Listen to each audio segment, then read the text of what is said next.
My name is Nicole Smith. I am the Event and Communications Coordinator for Spark Niagara, and we are so happy to have you join us today on our weekly webinar.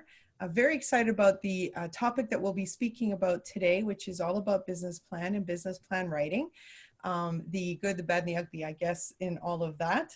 Now, before we get started, just a few housekeeping things. I want to first of all thank our partners in this. Of course, we have the Niagara South Chamber of Commerce and the Niagara Falls Small Business Enterprise Center as partners, and we're thrilled because today Dean, who is our host, is or our presenter, I'm the host, he's the presenter, is from the Niagara Falls Small Business Enterprise Center. So it's a treat really to have Dean presenting today. But you will be on mute and please stay on mute throughout the presentation to cut back on ambient noises. You will have the opportunity to ask questions. We ask that you put them in the chat box, and we will address questions at the end, although if it's severely relevant to what Dean is speaking about, I'm sure we'll be able to address it right there on the fly, but for the most part, it'll be at the end. So without further ado, I hand you over to Dean, and you just take her away. Awesome, and thank you very much, Nicole. I'm really happy and excited to finally be a part of one of our webinars. Like Nicole was explaining, really since April, I would say, we've been doing weekly webinars on a whole variety of topics that we think are of interest to business owners throughout Niagara. And I'm finally excited to be the presenter today. And I think this topic couldn't have come at a better time.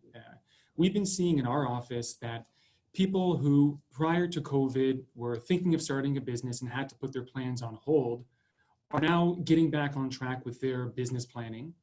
Or we've also seen a lot of people who aren't quite sure what their employment situation is going to be like in the next few months or throughout the next year.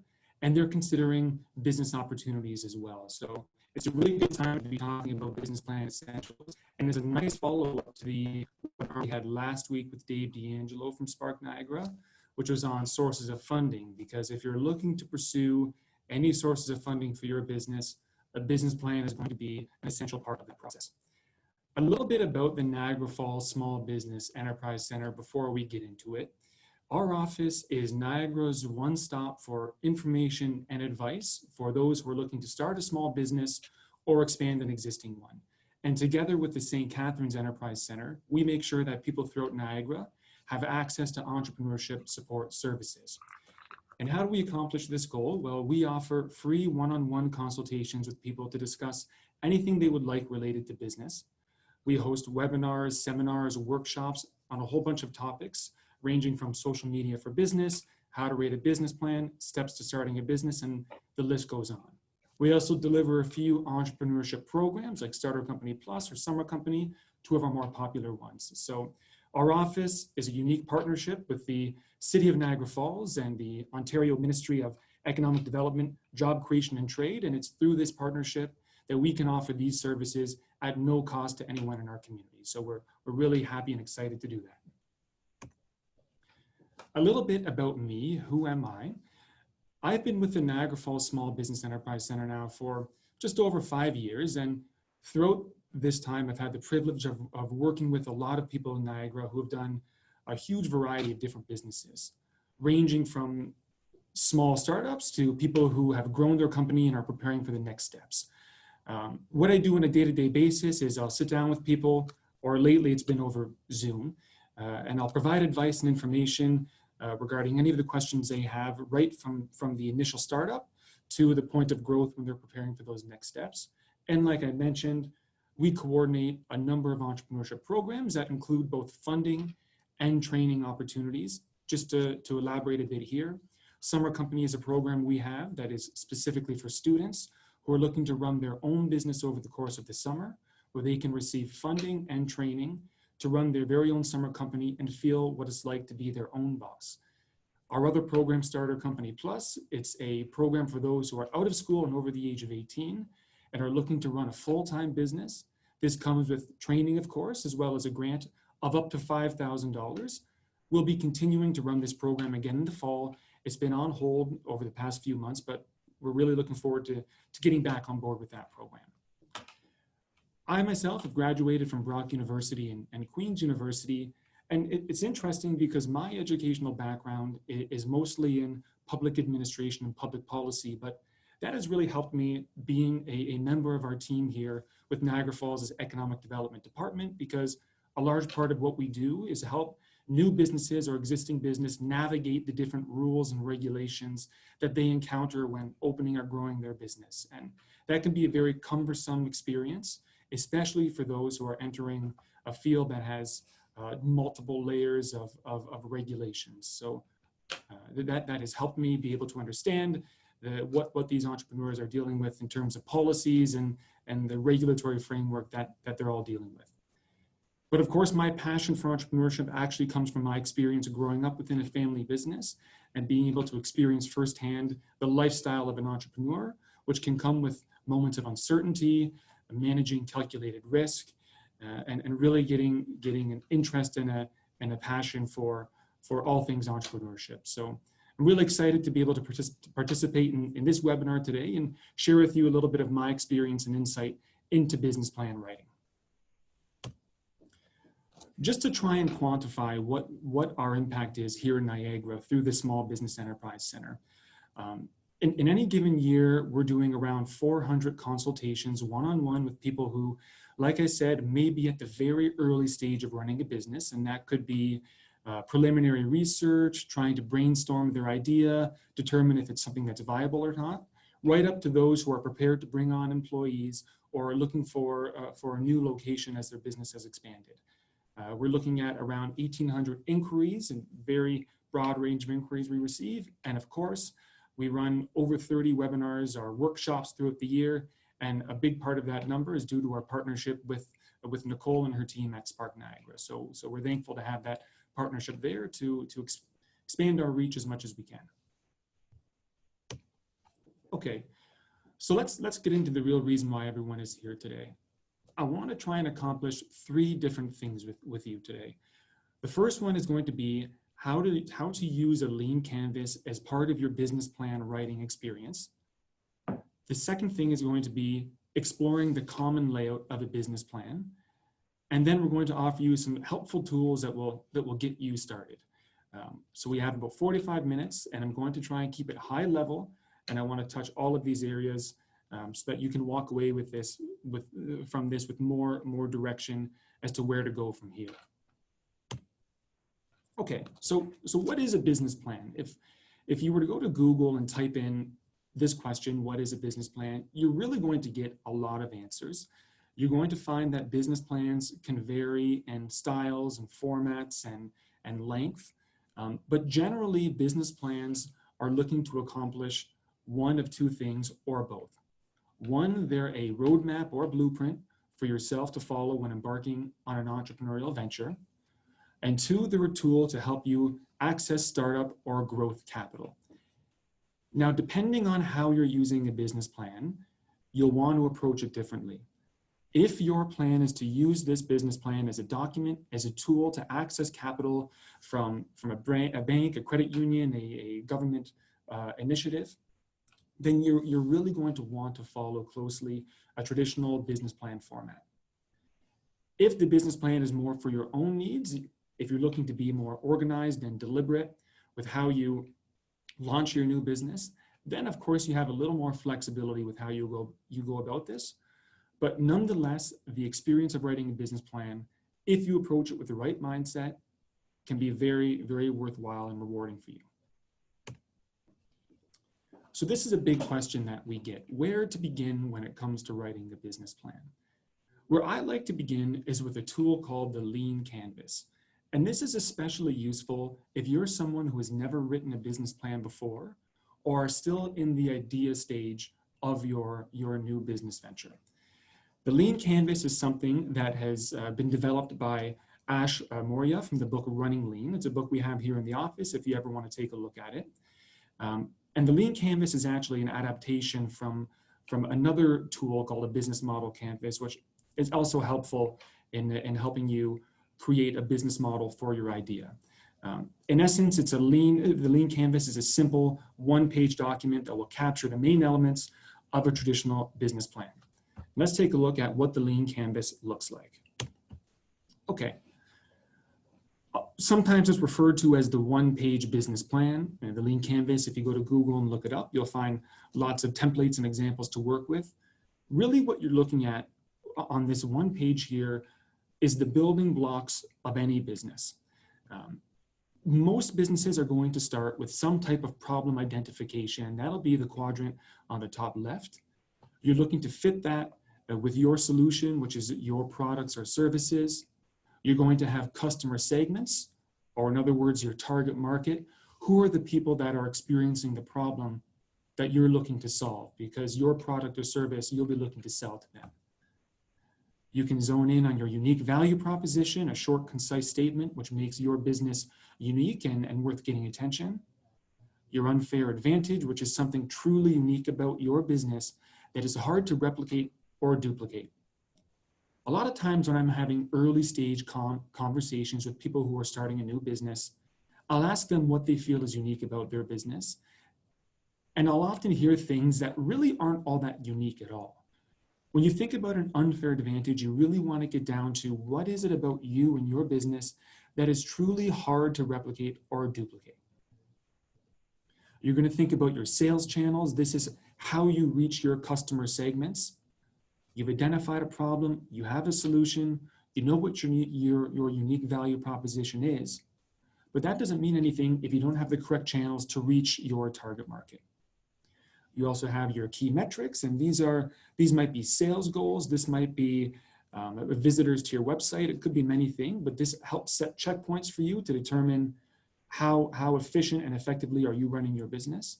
And of course, this all rests upon your cost structure and your revenue stream. So this is a very good tool to use if you just have an idea that you've been thinking about and you've had a hard time getting it onto paper. This is a nice first step because it helps you take that idea and really add some structure to it so you can see exactly what are you working with, and it helps you document all of your assumptions on paper in an organized manner. When you're starting a business, you are inevitably making a series of assumptions about the products you're selling, your customer segments, your marketing plans. You're making a ton of assumptions before you even launch your business. And the Lean Canvas does provide a good, neat, and easy way to try and get those assumptions on paper and figure out how does everything work in one integrated manner, because all of these blocks of the Lean Canvas are interconnected in one way or another. There's many applications of the Lean Canvas. It's even a great tool for existing companies that are looking to introduce a new service or product. And it's a great tool to help you evaluate, is this something we see having a good product and market fit? But I often use it as a stepping stone towards a more detailed, traditional business plan. I see it happen all the time. You have a business idea. You look up, what's the first thing that I do with my business idea? Well, you write a business plan. You go to Google, you find some business plan template that can appear to be overwhelming. It might be targeting a very corporate audience. So you go to your Microsoft Word document, you stare at a blank page, and you immediately get writer's block or feel overwhelmed. So the Lean Canvas is a good way to avoid that feeling and to start somewhere. Now, the Lean Canvas isn't meant to replace a traditional business plan. Like I said, I like to use it as a stepping stone towards writing a more traditional, longer form business plan, but it does help you get your thoughts structured on paper into some type of business model. Once you've done that and you feel comfortable with moving forward to the next step of writing the business plan, really what you're looking at is six core components. Now, there's lots of different structures to the business plan. Sometimes you'll see, a business overview might be a company profile or a business description, or a market research might be an industry overview section. Really, it's all the same type of information that you're trying to capture in the business plan in some structured format. One key thing to remember is that the process of writing the business plan is as important as the end product. Yes, if you're pursuing capital through a loan or a grant program, you need that business plan as a key tool to help you access that capital. But it's in the writing and research process where you're going to answer a lot of questions about your business that maybe you haven't considered. And this will make you more prepared and more likely to succeed once you actually begin to implement your plan and launch or grow your business. A couple tips to keep in mind before you start writing. So one big thing is quality over quantity. I'm sure anybody who's listening who has looked up examples of business plans has come across these dense corporate documents that are 20, 30, 40 pages. And yes, sometimes there's a need for that, but for a lot of people who are opening their own small owner-occupied business, that really can be overkill, because the idea is that this plan is to help you more than anything. So focus on quality over quantity. Don't be so much concerned about a page length as you are the quality of the ideas and content that you're creating. You're going to want to write in third person and paragraph form, but obviously you can use bullet points where it's appropriate. For example, if you're listing your suppliers or you're listing the different products that you're going to be selling. And a couple things to consider specifically if you're using the business plan as a tool to access capital. You're not only selling your business idea, but you're also selling yourself and your team as people who can make this venture succeed. You want to be able to demonstrate that you have the skills, the competence, and the experience, the right mix of all of that to see this idea through to a point where it is successful and profitable and can sustain this company. You also don't want to assume that the person reading your business plan understands your industry. So if you're going to be using acronyms that are commonplace within your industry, but not beyond it, you might want to think carefully about that. And you'll really want to explain on a basic level using basic language how your industry works. You don't want to lose your reader in technical jargon that they don't understand or isn't relatable to them. So a couple key things to keep in mind. You're selling yourself as much as you are your idea. And you want to make sure that you can explain your business and your industry in a way that is easily digestible by the person that is reading it. Okay. So the first section in a traditional business plan is going to be the executive summary. And from a communications perspective, this is probably the most important part of the business plan, because this is where you're going to concisely summarize each of the sections throughout your business plan, highlighting the key points from each section. And this is going to include your proposal or your pitch if you're making one. Let's say you're using the business plan to apply for a loan. You're going to identify how much money you're seeking, why you're seeking this amount, and how you're going to be able to pay it back or put it to good use to get a good return on those funds. Or you might be using your business plan to convince somebody to join your business as a partner. And you want to make sure you can spell out for them exactly what you're putting on the table. One big tip here is that while the executive summary appears first in the traditional business plan, it's often written last, because once again, you're summarizing the high-level key highlights from each sections of your business plan. And let's face it, if you're submitting that plan to somebody who you're seeking investment from, they might have a very busy day and they might have a lot of business plans to read. So chances are they might look closely at this executive summary, maybe skim through the rest of the business plan and get right to the financials. Not always the case, but something to consider. So you want to make sure that you can be very, very clear in highlighting the key parts of your business plan within the executive summary. The next section is going to be your business overview. Sometimes it's called a company profile, sometimes it's called a business description, but this should be a section of the business plan that is pretty intuitive to you. You're really describing what your business is and who the people are behind it. And this is a very good exercise because it helps you articulate your unique value proposition. So I'm sure anybody out there with a business idea understands that in their own mind, but when it comes to explaining your idea to somebody else, you might not always have the language for that. So going through the exercise of writing your company profile or your business overview will really help you hash out and articulate the language you want to use when demonstrating what is your unique value proposition and how can you concisely capture exactly all the moving parts of your business that are going to make it successful.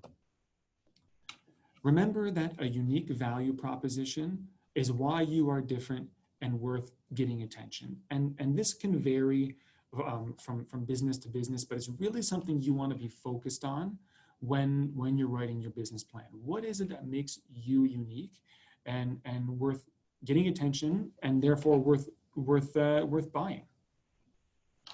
You're also going to use the business overview section as an opportunity to assess the attributes of those leading and managing your business and what they're bringing to the table, including yourself. The idea here is that you want to approach this with a critical mind, and you want to do an honest assessment of what are the strengths of those who are running this company, so you can be more comfortable with what it will take from the key people in your business to make it successful. I like to think of the business overview section or the company profile as kind of like being a resume for your business, where you're giving a concise overview of some of your company history. You're explaining exactly what the goals and objectives are of your company. And of course, you're explaining what it is that you offer, what it is that you do, and why it's going to be successful. So like I was saying, the business overview section and writing this section can really help you become more comfortable with explaining the key features of your business. So if you're familiar with an elevator pitch, this is a concept that you want to be able to quickly and clearly articulate the key value of your company and what your company is in a very short period of time, almost as if you're in an elevator going up or down, and have a brief moment in time to really impact somebody when it comes to how they think about your business. So like I said, I can't say this enough.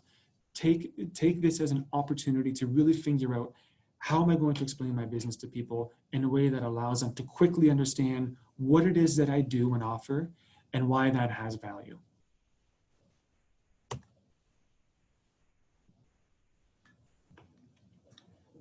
So the first section is the executive summary, which comes first but is generally written last. The second section is going to be your business overview or company profile. The third section we're looking at is your market research component of the business plan. And any business begins with an idea, but the fact of the matter is that instinct can only really take you so far. And ultimately, you have to validate that there actually is a market opportunity through conducting research. Anybody who opens a business is going to be making assumptions that will be the basis of their new venture. And you want to make sure that those assumptions are based on sound, credible research. We can't eliminate uncertainty from the business plan writing process or from business in general, and you can't eliminate risk. You're always going to have to deal with risk and uncertainty when opening up a business. But the goal here is to try and mitigate your risk by conducting as much research as possible to make sure that you're prepared and that your assumptions are based on accurate information. This is where you're really going to try and figure out your product and market fit. Is your product or service really in demand? And if so, who is it in demand to? And why do we think that's the case? You're going to be looking at three subsections here: your industry overview, your target market, and your competitor analysis. So let's take a look at these sections in some more detail. So your industry overview, how does your industry work? You're going to want to consider, what is the sales cycle like in your industry? Do you provide a service in one day and get paid on that same day? Or are there normally payment periods that you have in place? What's the sales cycle like from start to finish? What are your industry trends? Is this a growing industry? Is it changing in certain key ways? Are there new customer segments that are opening up that you should consider exploring? You'll want to look at seasonal factors and different key performance indicators. And depending on your business, there can be a number of different KPIs that you'll want to use. If it's a restaurant, it might be how many times you flip a table. If it's a online website, you might want to see how long somebody is on your website for. But there's a bunch of different KPIs that you can use that'll be relevant to your business and your industry. You're also going to want to look into what the regulatory environment is like for your business. And you'll want to see if there's any barriers to entry as well. A very good tool for you to use, and this is a free tool to use, is going to be the FedDev Ontario Secondary Market Research Tool. You can go here and for free, FedDev will send you a curated list of market research for you to use as going about this part of your business. They can give you information on industry associations, on business trends, on local competitors, and different demographic data as well. Down here I have the URL link to where you can get this info, so jot that down, or the slide deck will also be available after the presentation. This is a good example that I like to use to show people how powerful market research can be in helping you validate your assumptions. And this is information from the Ministry of Tourism and Culture, where they look at hotel occupancy rates in Niagara Falls. So in my office and as a member of the Niagara Falls business development team, we'll often speak with people who aren't from Niagara, who might be considering opening up a business in our thriving tourism industry, or they might be looking to get into something to do with the hotel industry. And I like to use this as a proxy for the seasonality of business in Niagara Falls. If you came to Niagara Falls with the assumption that tourism is going to be at consistent levels throughout the year, this information right here would be very enlightening to you, where you can see that there's actually ebbs and flows in our tourism economy. Now, for those of us that live and work in Niagara Falls, this doesn't come as a surprise to us. But if you're coming from maybe some other part of Canada and considering investing in a tourism-oriented business in Niagara Falls, this would be an important piece of market research that you would want to use and build into your financial projections. Just an example of the type of market research that you can find out there. Okay, moving on. It's really important to understand who your target market is. Who are your customers? And you want to resist the temptation to say, well, it could be anyone.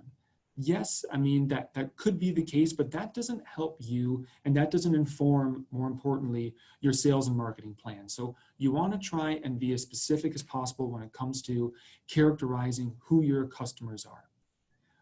You'll want to look at things like demographics, what are your customers' age, gender, income, education, location, etc. And you'll want to look at your lifestyle, our psychographics as well. So things like what your customers' interests might be, what are their values, what are their leisure activities, or I like to broadly describe this as subculture. Another thing to consider is who your early adopters are. And this is a good place to begin when you're trying to hash out who exactly do I feel my customers are. I like to think in terms of early adopters, and this comes from the Lean Canvas exercise as well. Who are those that are most likely to be your first customers? And begin trying to string together what the commonalities are among who you feel your customers are. And this can be a mix of demographics or lifestyle characteristics or psychographics, but it's really going to inform how you go about creating a sales and marketing campaign. What you want to avoid is what we call the spray and pray approach, where really you assume that anybody could be your customer, and therefore you're just going to try a whole bunch of different marketing activities to see which ones work. Competitor analysis is key, and this is key even if you are opening a business where there is no local competition, because there might be people offering similar services to your exact same market. So you'll want to consider closely what are the other options available, or what are the existing alternatives in the marketplace. My suggestion is identify who a few of your key competitors are, even ones that you draw inspiration from, and do a SWOT analysis. So you want to look at what are their strengths, what are their weaknesses and opportunities and threats. You can really give an honest assessment of your competitors out there to see where does your unique value proposition fit in the marketplace, or is it even unique at all? So it's a really good exercise to embark on. So moving on now from market research, the next section of the business plan is going to be your business operations. Attracting and holding on to customers is only half the battle, but making your business run as smoothly and efficiently as possible is the other. And this is where I often see people encounter challenges or obstacles in their business operations. Because this is sort of the day-to-day level, the day-to-day level of your business, as opposed to maybe market research, a lot of which might be at a macro level. Your business operations is at a real micro level, looking at day-to-day, how is your business going to operate? So you'll want to think about your sales cycle and customer experience from start to finish, to the point that you meet a new customer, to where you have fulfilled selling your product or service and receiving payment for it. What does that whole process look like? A good tool to use here is to do a process mapping exercise where you really break down key checkpoints within your customer experience, from the point where they find out about you and you have your initial conversation, to where your service or goods are fulfilled and you're now receiving payment. You also want to really consider, what is your capacity?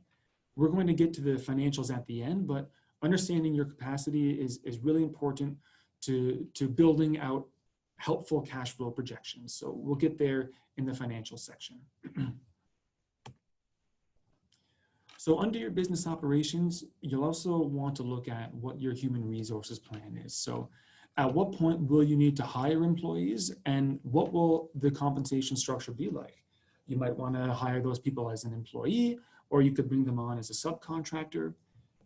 If you don't think you need employees right now, that's fine. A lot of businesses start out with an owner-operator handling everything and wearing many hats, but your business might grow to a point where you do need that hired help, and you want to think about that now to be proactive for when that happens. There's a whole bunch of other considerations that you'll want to make in your business operations sections, including what are your facility and equipment requirements, who are your suppliers, and how you're going to manage your inventory, and are there any legal concerns or regulatory compliance that you need to be aware of. All things to consider, and this can be a very, very helpful process before you open your doors. Moving along here to the sales and marketing plan.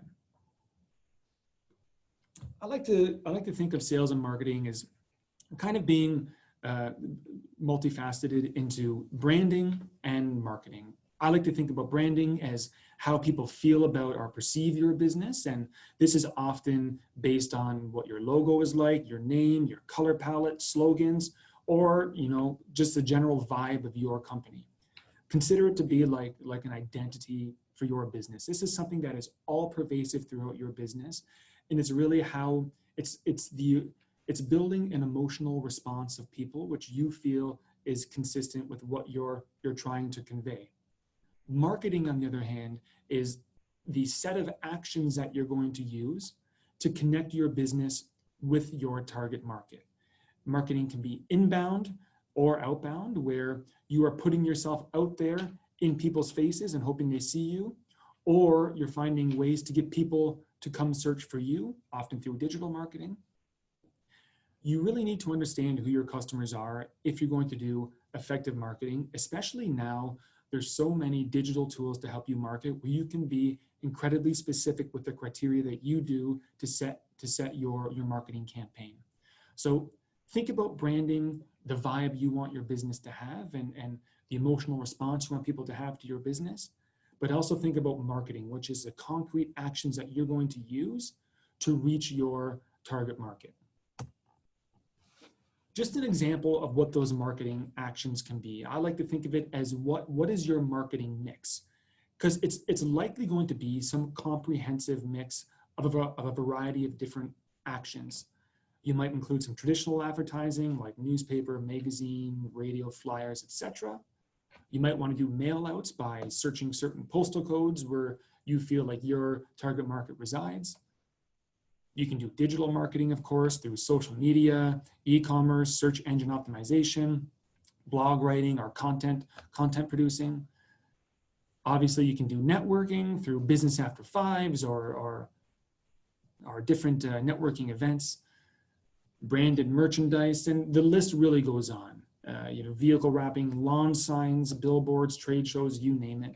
You want to consider what your mix of marketing actions is going to be, and one key piece of advice is to keep it consistent, but keep it comprehensive as well. You want to make sure that you're not limiting your marketing to one specific activity. You want to try and be diverse with how you're reaching your customers. That way your marketing can be complementary, so you can to help you reach exponential growth. If you're located in Niagara Falls, something cool that we do here is that you can invite our mayor or a council member out to your ribbon cutting. So if you're having a grand opening and you want to do a ceremonial ribbon cutting, just reach out to our office and we can connect you with our mayor's office, where we can plan having your own ribbon cutting. It's a really cool experience, and it's really fun. Within your sales and marketing plan, you really want to consider what is your positioning. So you want to figure out your product market fit. And something that we like to use is a perceptual map to try and figure out your pricing strategy and where you want to position your brand. So this is just an example of what a perceptual map looks like. It's a spectrum of low quality to high quality and high price to low price. And as consumers, we all build a perception about a brand or company when we see them. And the idea is that we want to be deliberate and strategic with where you fit your brand and your business within the marketplace. Moving on to our last section here, which is going to be financial projections. Now, this could really be a whole webinar in and of itself, but I just want to touch the surface of some of the common financial documents that you'd want to include in your business plan, and maybe some tips for you to consider. So this is a very important section if you're in search of loans and grants. It's something that the loans officers are going to want to look at. And really you want to make it realistic and justifiable, because you're not going to help yourself by being unrealistic with your sales projections. The common financial documents that we're looking at are your startup budget, cash flow projections, your projected income statement, or even personal financial statements. You might also be asked for a balance sheet as well. But while these can be tricky parts of the business plan, there are lots of good tools, free tools out there for you to use to help you go about creating your cash flow projections or your startup budget. And it's a very important exercise that you don't want to forego. You want to know what your break-even point is as well. It always surprises me when, specifically with brick and mortar businesses, sometimes you'll see people go into business without an idea of how many units or services they need to sell per month in order to break even. So you'll want to crunch the numbers and figure out, okay, what are my fixed costs? What are my variable costs, my costs of goods sold? And how much do I have to sell to at least cover my costs? When it comes to the cash flow projections, which can be a tricky part of the business plan writing process, the goal isn't to try and accurately project or predict the future, because nobody can predict the future. But what you want to do is you want to give an honest estimate of what your cash flow situation could be like in terms of how much money would be coming in, how much would be going out, and when that money would be coming in and going out.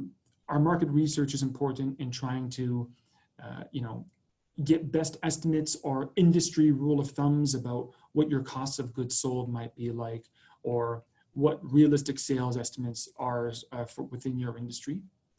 One tip that we like to use is to consider working backwards. So I understand it's tricky to try and predict what your sales might be, but it's a little easier to establish what your fixed costs are and what your input costs are, your costs of goods sold. And then from there, figure out, well, how much do I need to sell, at least to cover my costs, and build it out from there. Something to consider is, how much do you need to sell not only to break even, but to support the business, yourself, and your family? If your business is going to be your livelihood, this is an important question that you need to be honest about. How much do you realistically have to sell to provide yourself with the salary that you think you need to support yourself and your family?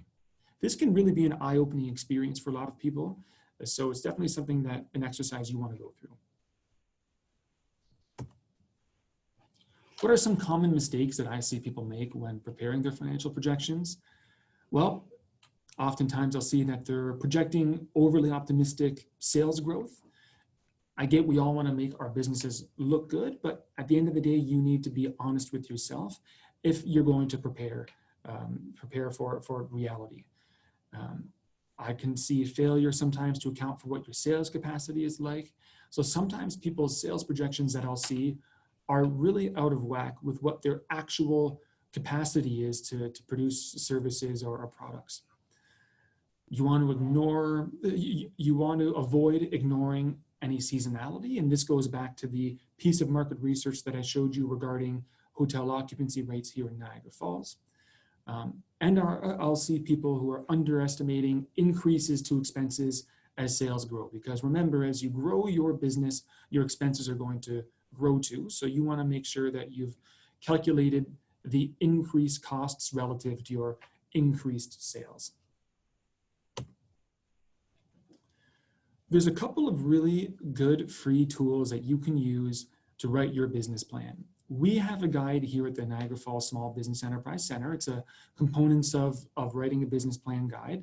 This will cover the components that I've covered today in this webinar, but it'll go deeper into each one of these sections.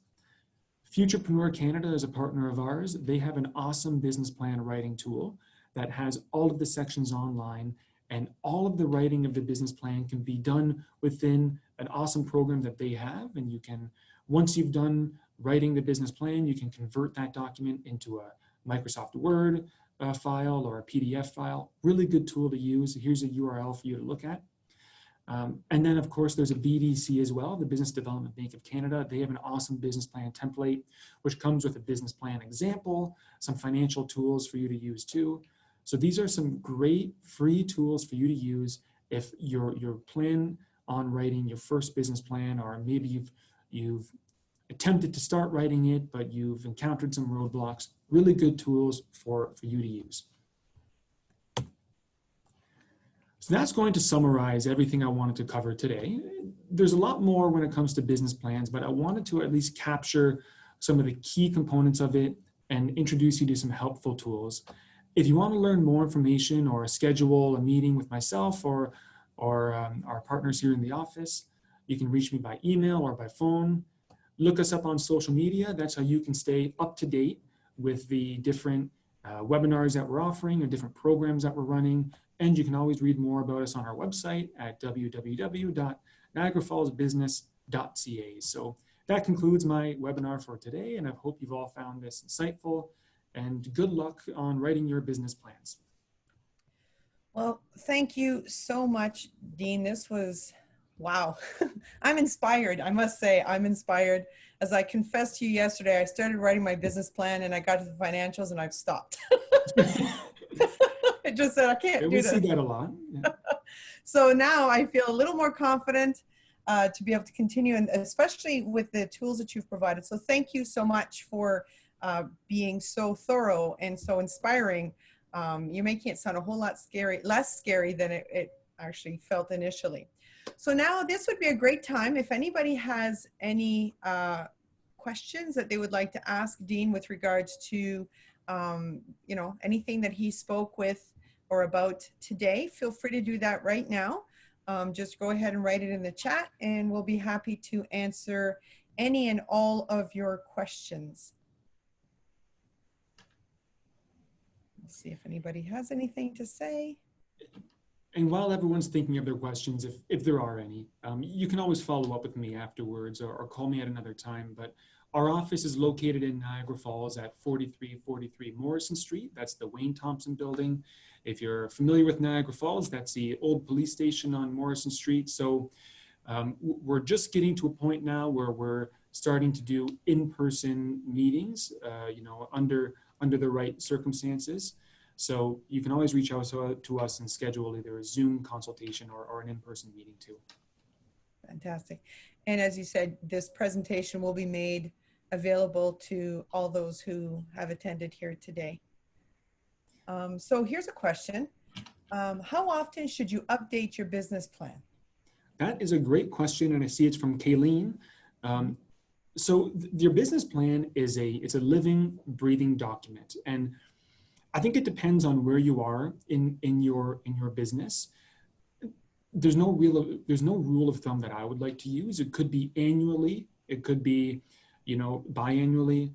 I think it's a matter of where you're at within your business plan, and things evolve and pivot fast once you've launched a company. So it really depends on that growth. But the principle is you don't just write your business plan at the beginning and let it sit there and really go from there. It's something that you want to reflect on. And just like it, I made the analogy of it being like a resume for your business. You don't just create one resume and be done with it. It's something that you add to and evolves over the course of your working life, and your business plan is no different. Okay, that's a great answer. Anybody else? And My she pleasure, says, Kayleen. Thanks for the question. Hi, I have a quick question. My name is Hassan, Hi, Hassan. and I'm Brock University student as well. Oh, So, excellent. yeah. So basically, I have like a small business about food and like in food industry in general. Yeah, So I'm kind of having a problem with the nutrition fact thing. sure. Like, is it like a necessary thing to put on like cans and stuff like that, or it's not at the beginning and then I have to, So or how does it work basically? are you asking Hassan about nutritional labeling and Yeah, yeah, labeling requirements? yeah. I would suggest, Hassan, connect with me after this webinar, because that's more of a specific question that we can deal with one-on-one. And there's some really good resources, especially here in Niagara through Niagara College, when it comes to food products and new food products. So let's connect after the webinar and we can discuss that. I'm sure Nicole, or if you don't have my email information, maybe Nicole can share it with you, or you look us up online, Niagara Falls Small Business Enterprise Center, and you'll find our contact info there. Thanks a lot. My pleasure, son. Thanks for the question. okay, anybody else?